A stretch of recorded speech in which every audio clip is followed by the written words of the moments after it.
अथ श्रीसूक्ता। ॐ हिरण्यवर्णां हरिणीं सुवर्णरजतस्रजां चन्द्रां हिरण्मयीं लक्ष्मीं जातवेदो म आवह। तां म आवह जातवेदो लक्ष्मीमनपगामिनीं। यस्यां हिरण्यं विन्देयं गामश्वं पुरुषानः। अश्वपूर्वां रथमध्यां हस्तिनादप्रबोधिनीं। श्रियं देवीमुपह्वये श्रीरमा देवी जुषतां। कांसोऽस्मितां हिरण्यप्राकारा मार्द्रां ज्वलन्तीं तृप्तां तर्पयन्तीं। पद्मे स्थितां पद्मवर्णां तामिहोपह्वये श्रियां। चन्द्रां प्रभासां यशसा ज्वलन्तीं श्रियं लोके देवजुष्टामुदारां। तां पद्मिनीमीं शरणं प्रपद्ये अलक्ष्मीर्मे नश्यतां त्वां वृणे। आदित्यवर्णे तपसोऽधिजातो वनस्पतिस्तव वृक्षोऽथ बिल्वः। तस्य फलानि तपसानुदन्तु मा अन्तरायाश्च बाह्या अलक्ष्मीः। उपैतु मामदेव सखः कीर्तिश्च मणिना सह। प्रादुर्भूतोऽस्मि राष्ट्रेऽस्मिन् कीर्तिं वृद्धिं ददातु मे। क्षुत्पिपासामलां ज्येष्ठामलक्ष्मीं नाशयाम्यहम्। अभूतिमसमृद्धिं च सर्वां निर्णुद मे गृहात्। गन्धद्वारां दुराधर्षां नित्यपुष्टां करीषिणीम्। ईश्वरीं सर्वभूतानां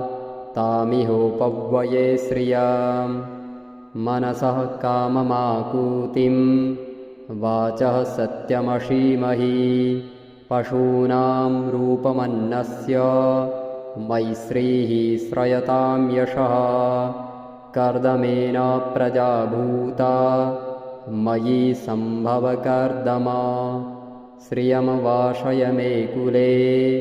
मातरं पद्ममालिनीम्। आपः सृजन्तु स्निग्धानि चिक्लीतवसमे गृहे। निचदेवीं मातरं श्रियं वासय मे कुले। आर्द्रां पुष्करिणीं पुष्टिं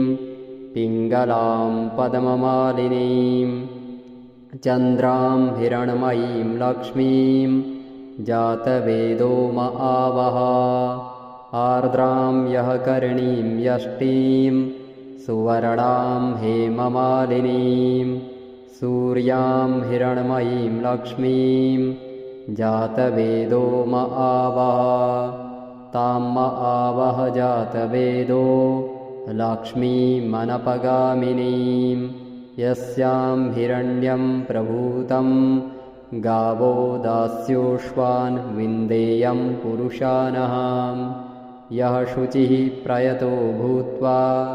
जुहुयादाज्यमन्वहम्। श्रियं पञ्चदशर्चं च श्रीकामः सततं जपेत्। हिरण्यवर्णां हरिणीं सुवर्णरजतस्रजां चन्द्रां हिरण्मयीं लक्ष्मीं जातवेदो म आवह। तां म आवह जातवेदो लक्ष्मीमनपगामिनीं। यस्यां हिरण्यं विन्देयं गामश्वं पुरुषानः। अश्वपूर्वां रथमध्यां हस्तिनादप्रबोधिनीं। श्रियं देवीमुपह्वये श्रीरमा देवी जुषतां। कांसोऽस्मितां हिरण्यप्राकारा मार्द्रां ज्वलन्तीं तृप्तां तर्पयन्तीं। पद्मे स्थितां पद्मवर्णां तामिहोपव्यये श्रियां चन्द्रां प्रभासां यशसा ज्वलन्तीं श्रियं लोके देवजुष्टामुदारां तां पद्मिनीमीं शरणं प्रपद्ये अलक्ष्मीर्मे नश्यतां त्वां वृणे आदित्यवर्णे तपसोऽधिजातो वनस्पतिस्तव वृक्षोऽथ बिल्वः तस्य फलानि तपसानुदन्तु मा अन्तरायाश्च बाह्या अलक्ष्मीः उपैतु मामदेव सखः कीर्तिश्च मणिना सह प्रादुर्भूतोऽस्मि राष्ट्रेऽस्मिन् कीर्तिमृद्धिं ददातु मे क्षुत्पिपासामलां ज्येष्ठा मलक्ष्मीं नाशयाम्यहम् अभूतिमसमृद्धिं च सर्वां निर्णुद मे गृहात् गन्धद्वारां दुराधर्षां नित्यपुष्टां करीषिणीम् ईश्वरीं सर्वभूतानां तामिहोपव्यये श्रियां मनसः काममाकूतिं वाचः सत्यमशीमहि पशूनां रूपमन्नस्य मैश्रीः श्रयतां यशः कर्दमेन प्रजा भूता मयि सम्भव कर्दमा श्रियं वाशय मे कुले मातरं पद्ममालिनीम् आपः सृजन्तु स्निग्धानि चिक्लीतवसमे गृहे निचदेवीं मातरं श्रियं वासय मे कुले आर्द्रां पुष्करिणीं पुष्टिं पिङ्गलां पद्ममालिनीं चन्द्रां हिरण्मयीं लक्ष्मीं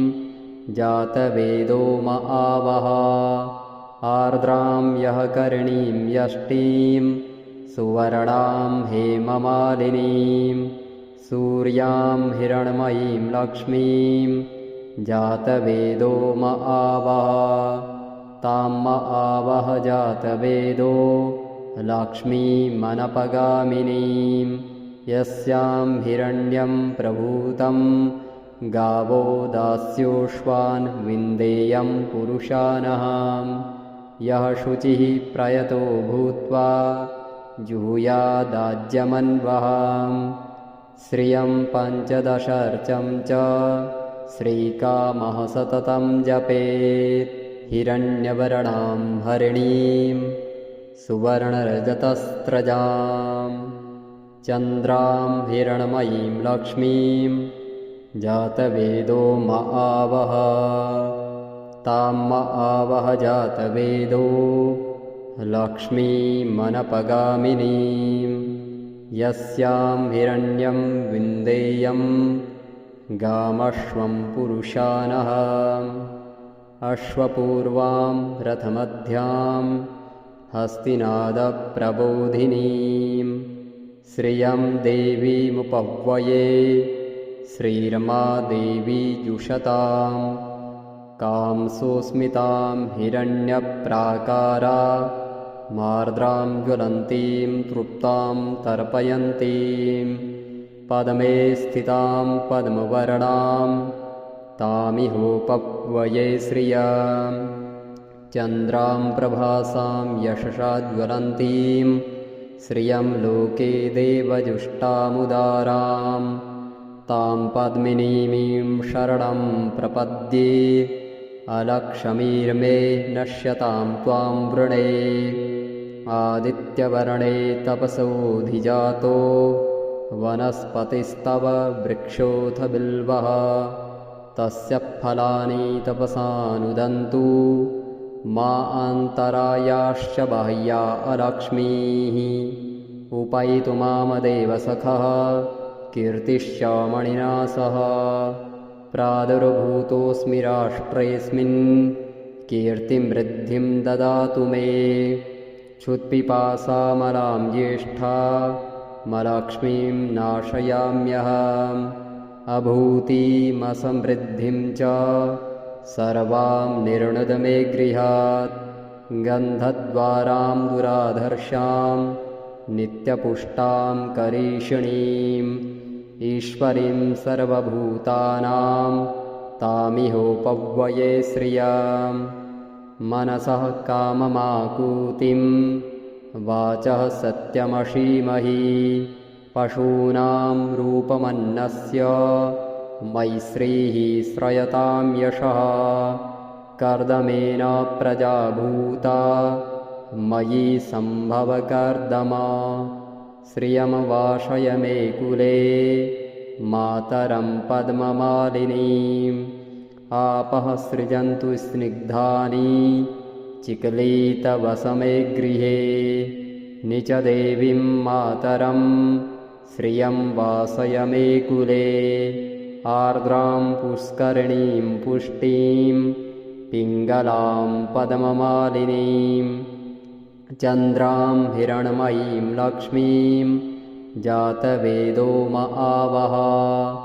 आर्द्रां यः करणीं यष्टिं सुवर्णां हेममालिनीं सूर्यां हिरण्मयीं लक्ष्मीं जातवेदो म आवह तां म आवह जातवेदो लक्ष्मीमनपगामिनीं यस्यां हिरण्यं प्रभूतं गावो दास्योश्वान् विन्देयं पुरुषानहां यः शुचिः प्रयतो भूत्वा जुहुयादाज्यमन्वहां श्रियं पञ्चदशर्चं च श्रीकामः सततं जपेत् हिरण्यवर्णां हरिणीं सुवर्णरजतस्रजां चन्द्रां हिरण्मयीं लक्ष्मीं जातवेदो म आवह तां म आवह जातवेदो लक्ष्मीमनपगामिनीं यस्यां हिरण्यं विन्देयं गामश्वं पुरुषानः अश्वपूर्वां रथमध्यां हस्तिनादप्रबोधिनीं श्रियं देवीमुपह्वये श्रीरमा देवी जुषतां कांसोऽस्मितां हिरण्यप्राकारा मार्द्रां ज्वलन्तीं तृप्तां तर्पयन्तीं पद्मे स्थितां पद्मवर्णां तामिहोपव्यये श्रियां चन्द्रां प्रभासां यशसा ज्वलन्तीं श्रियं लोके देवजुष्टामुदारां तां पद्मिनीमीं शरणं प्रपद्ये अलक्ष्मीर्मे नश्यतां त्वां वृणे आदित्यवर्णे तपसोऽधिजातो वनस्पतिस्तव वृक्षोऽथ बिल्वः तस्य फलानि तपसानुदन्तु मा अन्तरायाश्च बाह्या अलक्ष्मीः उपैतु मामदेव सखः कीर्तिश्च मणिना सह प्रादुर्भूतोऽस्मि राष्ट्रेऽस्मिन् कीर्तिं वृद्धिं ददातु मे क्षुत्पिपासामलां ज्येष्ठामलक्ष्मीं नाशयाम्यहम् अभूतिमसमृद्धिं च सर्वां निर्णुद मे गृहात् गन्धद्वारां दुराधर्षां नित्यपुष्टां करीषिणीम् ईश्वरीं सर्वभूतानां तामिहोपव्यये श्रियां मनसः काममाकूतिं वाचः सत्यमशीमहि पशूनां रूपमन्नस्य मैश्रीः श्रयतां यशः कर्दमेन प्रजाभूता मयि सम्भव कर्दमा श्रियं वाशय मे कुले मातरं पद्ममालिनीम् आपः सृजन्तु स्निग्धानि चिक्लीतवसमे गृहे निचदेवीं मातरं श्रियं वासय मे कुले आर्द्रां पुष्करिणीं पुष्टिं पिङ्गलां पद्ममालिनीं चन्द्रां हिरण्मयीं लक्ष्मीं जातवेदो म आवह आर्द्रां यः करणीं यष्टीं सुवर्णां हेममालिनीं सूर्यां हिरण्मयीं लक्ष्मीं जातवेदो म आवह तां म आवह जातवेदो लक्ष्मीमनपगामिनीं यस्यां हिरण्यं प्रभूतं गावो दास्योश्वान् विन्देयं पुरुषानः यः शुचिः प्रयतो भूत्वा जुहुयादाज्यमन्वहां श्रियं पञ्चदशर्चं च श्रीकामः सततं जपेत् हिरण्यवर्णां हरिणीं सुवर्णरजतस्रजां चन्द्रां हिरण्मयीं लक्ष्मीं जातवेदो म आवह तां म आवह जातवेदो लक्ष्मीमनपगामिनीं यस्यां हिरण्यं विन्देयं गामश्वं पुरुषानः अश्वपूर्वां रथमध्यां हस्तिनादप्रबोधिनीं श्रियं देवीमुपह्वये श्रीरमा देवी जुषतां कांसोऽस्मितां हिरण्यप्राकारा मार्द्रां ज्वलन्तीं तृप्तां तर्पयन्तीं पद्मे स्थितां पद्मवर्णां तामिहोपह्वये श्रियां चन्द्रां प्रभासां यशसा ज्वलन्तीं श्रियं लोके देवजुष्टामुदारां तां पद्मिनीमीं शरणं प्रपद्ये अलक्ष्मीर्मे नश्यतां त्वां वृणे आदित्यवर्णे तपसोऽधिजातो वनस्पतिस्तव वृक्षोऽथ बिल्वः तस्य फलानि तपसानुदन्तु मा अन्तरायाश्च बाह्या अलक्ष्मीः उपैतु मामदेव सखः कीर्तिश्च मणिना सह प्रादुर्भूतोऽस्मि राष्ट्रेऽस्मिन् कीर्तिं वृद्धिं ददातु मे क्षुत्पिपासामलां ज्येष्ठा मलक्ष्मीं नाशयाम्यहम् अभूतिमसमृद्धिं च सर्वां निर्णुद मे गृहात् गन्धद्वारां दुराधर्षां नित्यपुष्टां करीषिणीम् ईश्वरीं सर्वभूतानां तामिहोपह्वये श्रियां मनसः काममाकूतिं वाचः सत्यमशीमहि पशूनां रूपमन्नस्य मैश्रीः श्रयतां यशः कर्दमेन प्रजा भूता मयि सम्भवकर्दमा श्रियं वाशय मे कुले मातरं पद्ममालिनीम् आपः सृजन्तु स्निग्धानि चिक्लीतवसमे गृहे निचदेवीं मातरं श्रियं वासय मे कुले आर्द्रां पुष्करिणीं पुष्टिं पिङ्गलां पद्ममालिनीं चन्द्रां हिरण्मयीं लक्ष्मीं जातवेदो म आवह आर्द्रां यः करणीं यष्टीं सुवर्णां हेममालिनीं सूर्यां हिरण्मयीं लक्ष्मीं जातवेदो म आवह तां म आवह जातवेदो लक्ष्मीमनपगामिनीं यस्यां हिरण्यं प्रभूतं गावो दास्योश्वान् विन्देयं पुरुषानः यः शुचिः प्रयतो भूत्वा जुहुयादाज्यमन्वहां श्रियं पञ्चदशर्चं च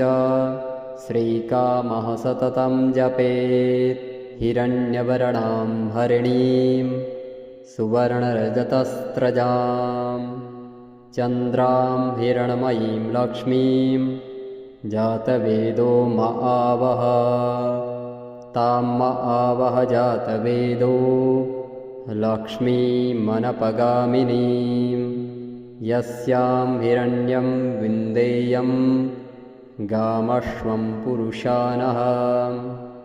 अश्वपूर्वां रथमध्यां हस्तिनादप्रबोधिनीं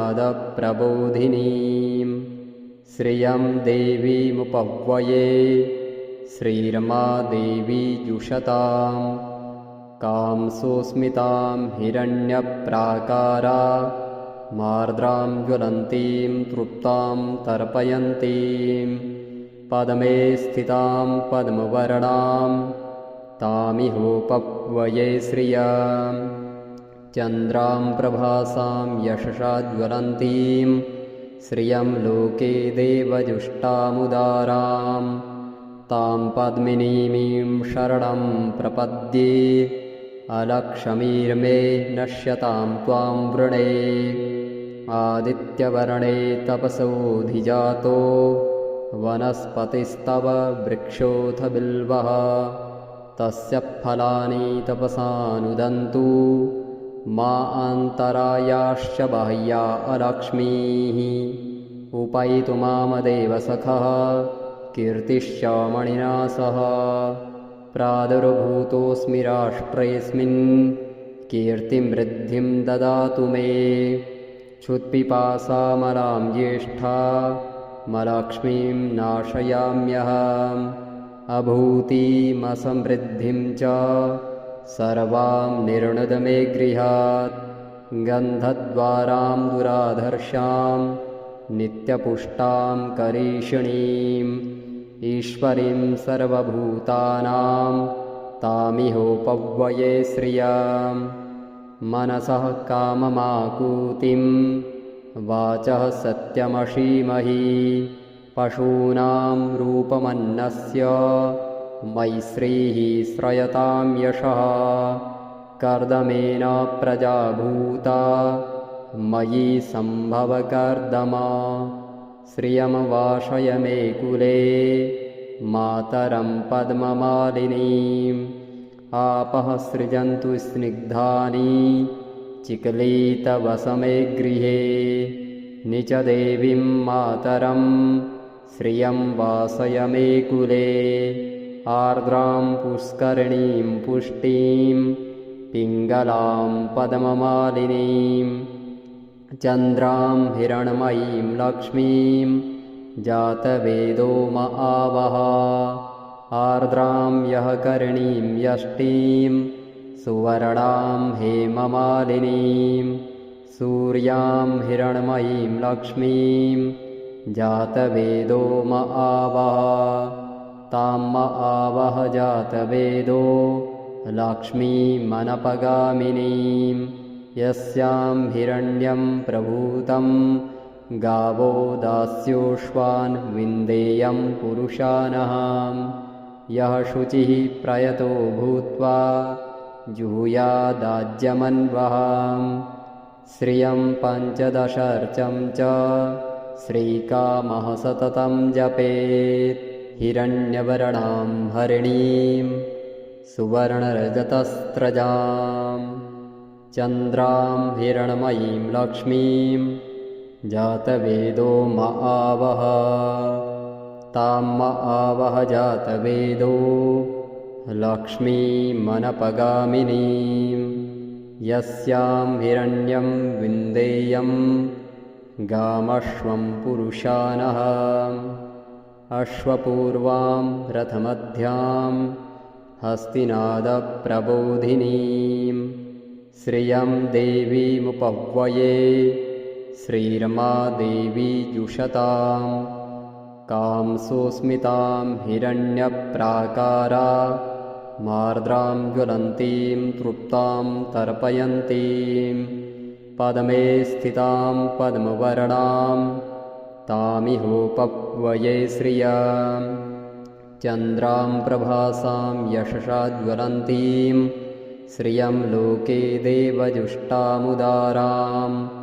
तां पद्मिनीमीं शरणं प्रपद्ये अलक्ष्मीर्मे नश्यतां त्वां वृणे आदित्यवर्णे तपसोऽधिजातो वनस्पतिस्तव वृक्षोऽथ बिल्वः तस्य फलानि तपसानुदन्तु मा अन्तरायाश्च बाह्या अलक्ष्मीः उपैतु मामदेव सखः कीर्तिश्च मणिना सह प्रादुर्भूतोऽस्मि राष्ट्रेऽस्मिन् कीर्तिं वृद्धिं ददातु मे क्षुत्पिपासामलां ज्येष्ठा मलक्ष्मीं नाशयाम्यहम् अभूतिमसमृद्धिं च सर्वां निर्णुद मे गृहात् गन्धद्वारां दुराधर्षां नित्यपुष्टां करीषिणीम् ईश्वरीं सर्वभूतानां तामिहोपव्यये श्रियां मनसः काममाकूतिं वाचः सत्यमशीमहि पशूनां रूपमन्नस्य मैश्रीः श्रयतां यशः कर्दमेन प्रजा भूता मयि सम्भव कर्दमा श्रियं वाशय मे कुले मातरं पद्ममालिनीम् आपः सृजन्तु स्निग्धानि चिक्लीतवसमे गृहे निचदेवीं मातरं श्रियं वासय मे कुले आर्द्रां पुष्करिणीं पुष्टिं पिङ्गलां पद्ममालिनीं चन्द्रां हिरण्मयीं लक्ष्मीं जातवेदो म आवह आर्द्रां यः करिणीं यष्टिं सुवर्णां हेममालिनीं सूर्यां हिरण्मयीं लक्ष्मीं जातवेदो म आवह तां म आवह जातवेदो लक्ष्मीमनपगामिनीं यस्यां हिरण्यं प्रभूतं गावो दास्योश्वान् विन्देयं पुरुषानहां यः शुचिः प्रयतो भूत्वा जुहुयादाज्यमन्वहां श्रियं पञ्चदशर्चं च श्रीकामः सततं जपेत् हिरण्यवर्णां हरिणीं सुवर्णरजतस्रजां चन्द्रां हिरण्मयीं लक्ष्मीं जातवेदो म आवह तां म आवह जातवेदो लक्ष्मीमनपगामिनीं यस्यां हिरण्यं विन्देयं गामश्वं पुरुषानः अश्वपूर्वां रथमध्यां हस्तिनादप्रबोधिनीं श्रियं देवीमुपह्वये श्रीरमा देवी जुषतां कांसोऽस्मितां हिरण्यप्राकारा मार्द्रां ज्वलन्तीं तृप्तां तर्पयन्तीं पद्मे स्थितां पद्मवर्णां तामिहोपव्यये श्रियां चन्द्रां प्रभासां यशसा ज्वलन्तीं श्रियं लोके देवजुष्टामुदारां तां पद्मिनीमीं शरणं प्रपद्ये अलक्ष्मीर्मे नश्यतां त्वां वृणे आदित्यवर्णे तपसोऽधिजातो वनस्पतिस्तव वृक्षोऽथ बिल्वः तस्य फलानि तपसानुदन्तु मा अन्तरायाश्च बाह्या अलक्ष्मीः उपैतु मामदेव सखः कीर्तिश्च मणिना सह प्रादुर्भूतोऽस्मि राष्ट्रेऽस्मिन् कीर्तिं वृद्धिं ददातु मे क्षुत्पिपासामलां ज्येष्ठा मलक्ष्मीं नाशयाम्यहम् अभूतिमसमृद्धिं च सर्वां निर्णुद मे गृहात् गन्धद्वारां दुराधर्षां नित्यपुष्टां करीषिणीम् ईश्वरीं सर्वभूतानां तामिहोपव्यये श्रियां मनसः काममाकूतिं वाचः सत्यमशीमहि पशूनां रूपमन्नस्य मैश्रीः श्रयतां यशः कर्दमेन प्रजा भूता मयि सम्भव कर्दमा श्रियं वाशय मे कुले मातरं पद्ममालिनीम् आपः सृजन्तु स्निग्धानि चिक्लीतवसमे गृहे निचदेवीं मातरं श्रियं वासय मे कुले आर्द्रां पुष्करिणीं पुष्टिं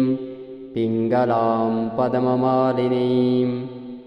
चन्द्रां हिरण्मयीं लक्ष्मीं जातवेदो म आवह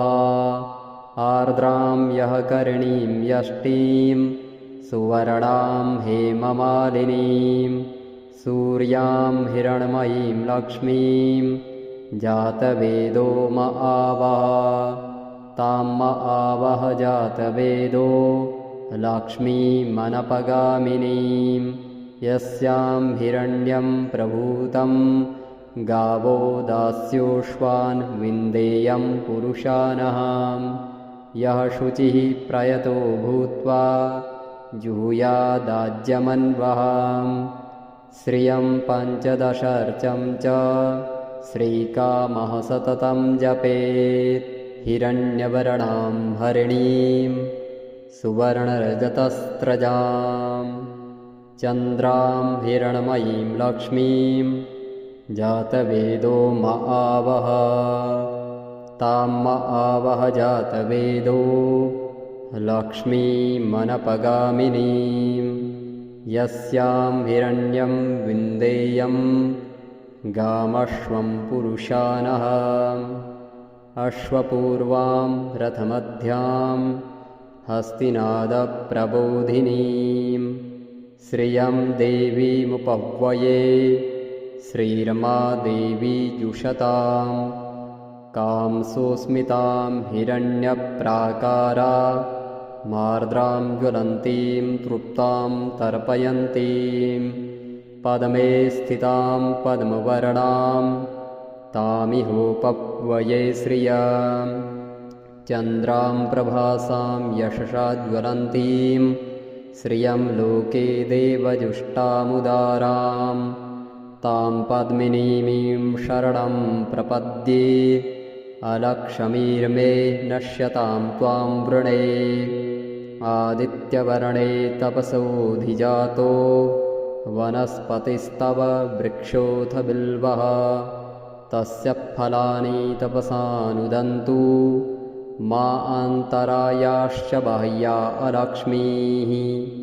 उपैतु मामदेव सखः कीर्तिश्च मणिना सह प्रादुर्भूतोऽस्मि राष्ट्रेऽस्मिन् कीर्तिं वृद्धिं ददातु मे क्षुत्पिपासामलां ज्येष्ठामलक्ष्मीं नाशयाम्यहम् अभूतिमसमृद्धिं च सर्वां निर्णुद मे गृहात् गन्धद्वारां दुराधर्षां नित्यपुष्टां करीषिणीम् ईश्वरीं सर्वभूतानां तामिहोपह्वये श्रियां मनसः काममाकूतिं वाचः सत्यमशीमहि पशूनां रूपमन्नस्य मैश्रीः श्रयतां यशः कर्दमेन प्रजा भूता मयि सम्भव कर्दमा श्रियं वाशय मे कुले मातरं पद्ममालिनीम् आपः सृजन्तु स्निग्धानि चिक्लीतवसमे गृहे निचदेवीं मातरं श्रियं वासय मे कुले आर्द्रां पुष्करिणीं पुष्टिं पिङ्गलां पद्ममालिनीं चन्द्रां हिरण्मयीं लक्ष्मीं जातवेदो म आवह आर्द्रां यः करिणीं यष्टिं सुवर्णां हेममालिनीं सूर्यां हिरण्मयीं लक्ष्मीं जातवेदो म आवह तां म आवह जातवेदो लक्ष्मीमनपगामिनीं यस्यां हिरण्यं प्रभूतं गावो दास्योष्वान् विन्देयं पुरुषानः यः शुचिः प्रयतो भूत्वा जुहुयादाज्यमन्वः श्रियं पञ्चदशर्चं च श्रीकामः सततं जपेत् हिरण्यवर्णां हरिणीं सुवर्णरजतस्रजां चन्द्रां हिरण्मयीं लक्ष्मीं जातवेदो म आवह तां म आवह जातवेदो लक्ष्मीमनपगामिनीं